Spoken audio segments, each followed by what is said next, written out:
All right, everyone. Well, thanks again for coming out this evening. My name is Bridget Herring, and I'm the Energy Program Coordinator with the Office of Sustainability. And I would like to transition us from talking about climate resilience to renewable energy. So I'm sure most of you in this room are aware, but in case you are not, in 2017, the county adopted a goal to transition county operations to 100% renewable energy by 2030 and community-wide by 2042.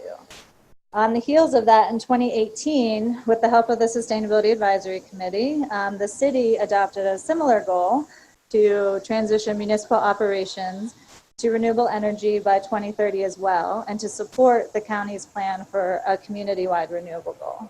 So on the heels of that, we decided to partner up with Buncombe County, which Jeremiah Leroy is in the back, to come together and figure out how are we going to do this together. Because I think it's similar to the climate resilience. We know that the city of Asheville isn't just its own island, right? It's part of the county, and we're stronger when we work together. And it's better to leverage the resources, the creativity, all of those things. So we decided to come together, and we issued an RFP to hire some consultants that have joined us this evening. And just to go over the project that we're talking about this evening, when we decided to look at the scope, and we thought this is a big goal, right? This is an ambitious goal, and what are the best steps forward? We decided to look at building energy use. So while the goal includes all fuels, including our fleet, this particular project scope only includes our buildings. And I know that that is not ideal to everyone in the room, right? But the benefit of that is we have technology that's mature for that. And also, as we start to install renewables on our buildings, when we start to transition our fleet to electric, then we're plugging it into a renewable source. So we're trying to take this step by step. And so I would like to invite the Cadmus team up to come and give you a presentation of the findings so far. And so we'll do a presentation with the Cadmus team. I'm going to let them introduce themselves. And then following that, we can do some group Q&A. And then we also have some posters that are not easy to read from where you're sitting. So we reserve some time for people to like mill around and ask some one-on-one and have some of those conversations. So please welcome the Cadmus group. Great, thank you, Bridget. So my name is Kaylee Whitehouse. I'm an associate with the Cadmus Group, and I just wanted to let my other team members introduce themselves. They'll also be available for questions. Hi, my name is Kelly Nealand. I am a senior analyst with the Cadmus Group, and I supported the data analysis on this project. And hi, everyone. I'm Jen Weiss. I'm actually not with Cadmus, so those of you that know me, I did not switch over to Cadmus. I'm a contractor, but I'm Jen Weiss. I'm from the Nicholas Institute for Environmental Policy Solutions, part of Duke University. Great, thank you. Yeah, we're very lucky to have Jen on our team. Let me just see if I can this. Okay, great. So thank you all for attending tonight. We're excited to go over what we found thus far in our study with Buncombe County and the City of Asheville, and what we learned from stakeholders during some workshops that we held in January in town. So just to reiterate, the goals that the City of Asheville as well as the Buncombe County have set are pretty ambitious. This timeline by 2030 and by 2042, this is a very ambitious timeline. And so that's just something to frame the conversation that we're about to have and thinking about what are the actions that the city or the county or even community members can take now. So before we launch into our findings, I just wanted to reiterate kind of what is renewable energy. So the common idea behind what is renewable energy is it's a fuel or an energy supply that does not get depleted when it's used. And according to North Carolina, there are a number of different technologies that are considered renewable energies. Things that you're probably familiar with are solar, wind, other things such as biomass or hydrogen also might be of interest. And the overall project goals, our idea going into this was that we would identify actions and strategies that the city and the county can implement that are feasible in North Carolina and that have buy-in from different stakeholders within the community. And our primary tasks under this were to evaluate a wide range of strategies. So Cadmus provides technical assistance and works with communities across the United States on renewable energy market development. And so we took best practices and different actions that we were aware of that other cities and counties have taken and tried to understand the feasibility locally here. We also did a quantitative modeling looking at, based on different assumptions of what we understood about the policies, how successful they were in different markets, as well as made some assumptions here about how, if implemented, it would impact the percentage of renewables in the energy mix. And lastly, we're developing a final report that will detail all of our findings and show some potential action steps that the city and county can consider implementing in the near term. So another way to frame this conversation is to really think about how much energy is consumed within the county. And what you'll see on this graph is that the biggest energy consumers are residential, industrial, and commercial users within the county. And that tiny sliver that you see up there is actually what the municipalities, both the city and the county facilities combined use. So when you're talking about the 2030 goal, you're really only talking about maybe 1% of the total energy mix within the county, which right off the bat shows you that community members, businesses, residents really need to have a vital part in this transition. You'll also see that in this graph or in this chart right here, that most of the energy, or at least a little bit more than 50% of the energy within Buncombe County is from electricity. And then another big portion of that is from natural gas. So most of our strategies really focus on transitioning the electricity mix because natural gas strategies will likely rely on things such as building electrification or renewable heating and cooling technologies. So in January, we visited and we talked with different stakeholders. We also did intake interviews with different stakeholders in the community to really understand why these goals, what is important in this renewable energy transition, what are things that local stakeholders are prioritizing, and what do you want to see renewable energy in the community look like. Some key findings from that included locally developed renewable energy projects were very much prioritized by community members. So they wanted to see highly visible local renewable energy installations within the community. Additionally, equity and affordability was a priority for stakeholders. So when you talk about equity, it's really talking about who bears the cost, who reaps the benefits of particular actions and strategies, and how is that spread across the community. And then energy efficiency was also noted. So the county and the city are also taking steps currently on energy efficiency. So people want to see that reflected to some extent or thought about in the future. And then there's the cost to the city and county for implementing these different measures. So what are the costs of implementing a certain action over time or initially? And then, of course, environmental benefits. So what we heard from stakeholders is that one of the reasons that the community was so interested in getting these goals set in the first place was because people are motivated by sustainability and environmentalism and social good. So thinking about how these actions have impacts on the local environment and how that can be thought about. And then community impact, involvement, and education. This, from the first slide, looking at the total energy consumption, you can see that that's going to be a vital piece of any transition and that community members, businesses need to be educated on the subject matter. And then lastly, utility engagement and state collaboration were things that the city and the county are already doing. And people want to see continued involvement with those entities. So what we did after learning all of those pieces from different stakeholders was identified some evaluation criteria by which we could assess potential strategies that the city and the county could take. So these really ended up being thinking about the scale of the impact. So how can the action increase renewable energy within the county or the city or in the community-wide energy mix? Thinking about the financial impacts, so again, the cost of the city and the county.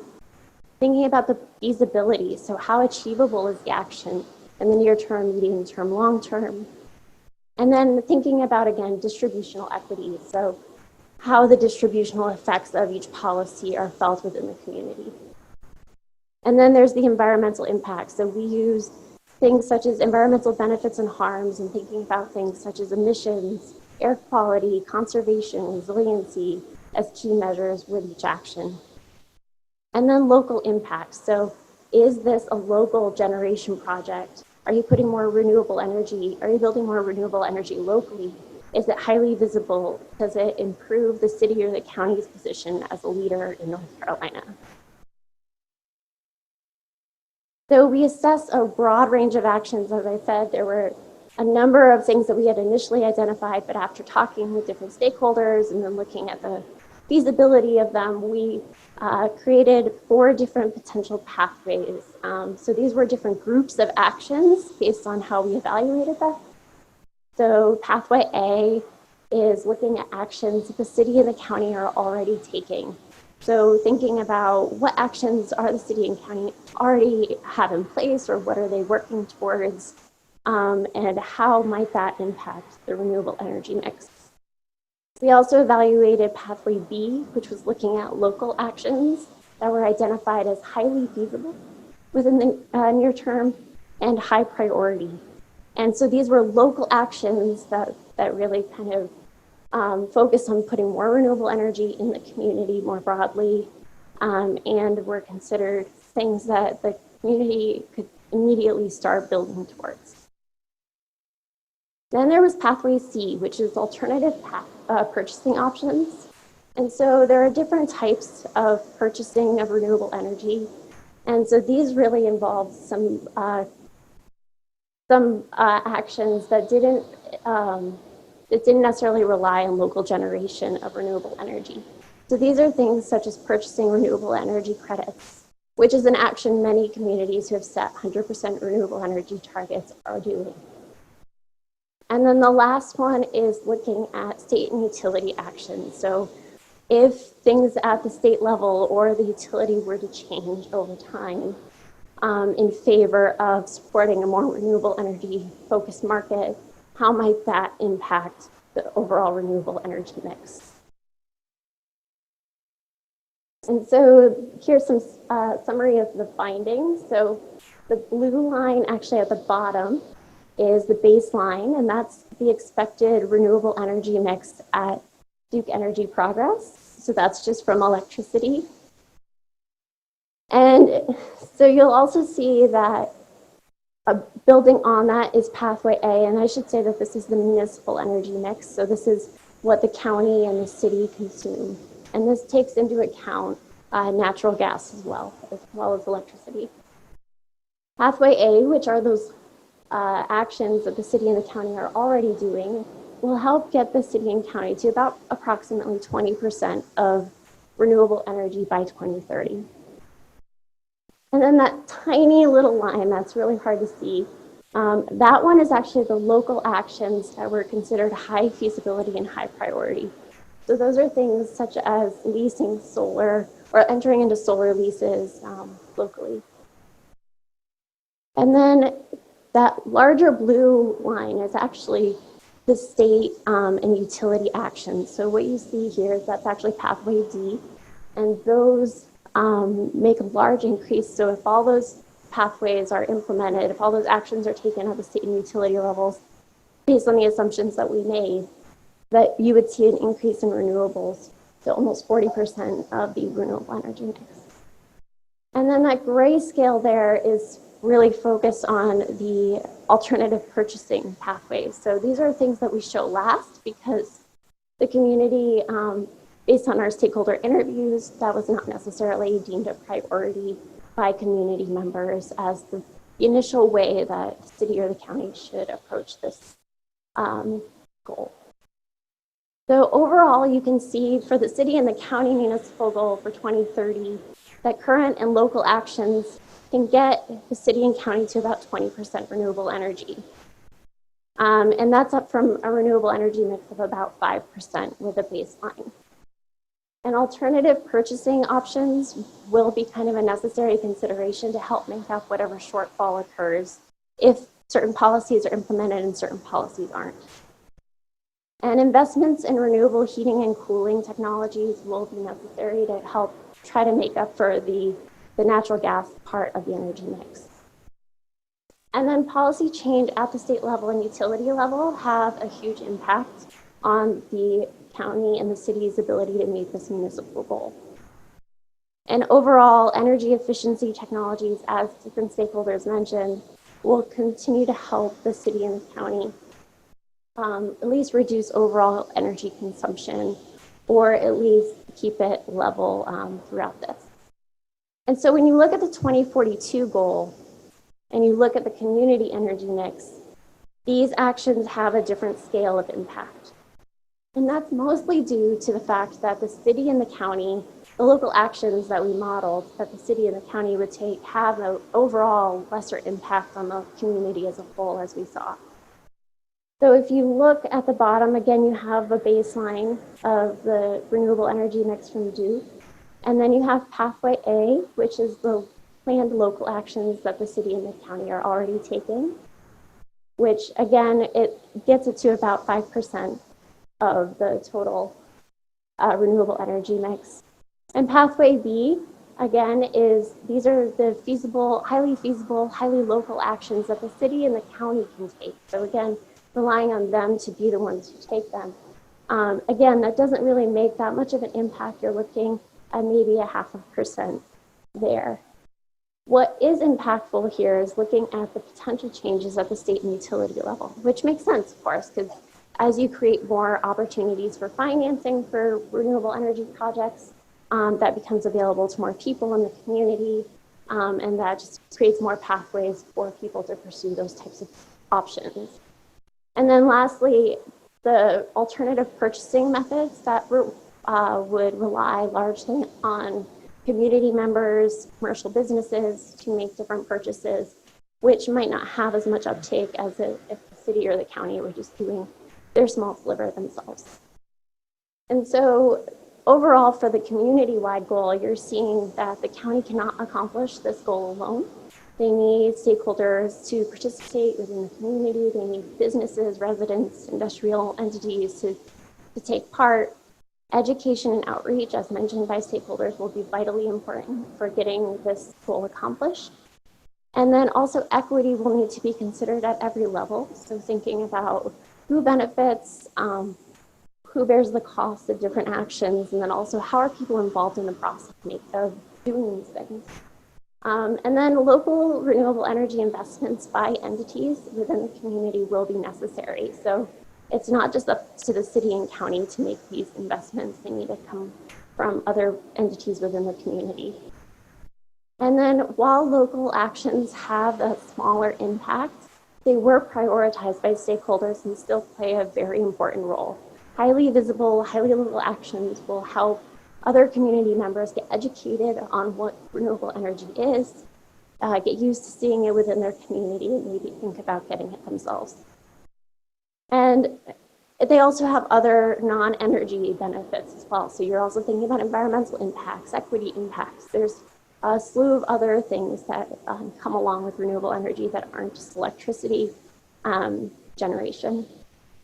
And then policy changes at the state level with the utility had the greatest impact in the policies that we model. So continued collaboration with those entities will be really important for the city and county moving forward. That's it.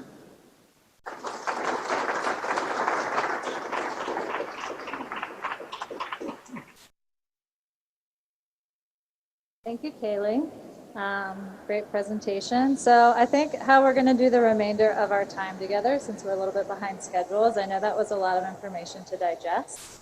And basically all of those graphs that were maybe hard to interpret when you were looking in your seats are all on these posters around the room. So what we're going to do is we're going to have each member from the Cadmus team and from our staff man each poster. We're going to separate them out a little bit more so people can walk around and interact with them and ask us questions in that manner so that we can get a little bit more interactive. But right before we do that, I do want to say that while we don't have the draft plan in hand today, which I know everybody's chomping at the bit, as soon as we do, it will be posted on our website. And it will be, get refined over the next month or so, and then we'll be taking it to our respective city and county commission for their review and their feedback. But I think what the biggest thing to take away from tonight is like, we all have to be in this together, right? So we're here to help dig in, to do some of the work and help figure out some good strategies for moving forward. But it's not just going to be government, it's going to be everyone. And so I think one thing that you want to take away from, if you want to stay plugged in and stay engaged, I invite you to get involved in the Blue Horizons Project. That's a partnership that's between the city, the county, and Duke Energy and the community. And it's trying to increase access to people and information about renewable energy. And Sophie Molinax is here. Wave your hand, stand up. There you go. She's the project coordinator for that. So please get in touch with Sophie, or there's a website. And so without further ado, we're just going to change up the posters and you can just come up and we can have a conversation. Okay? Thank you.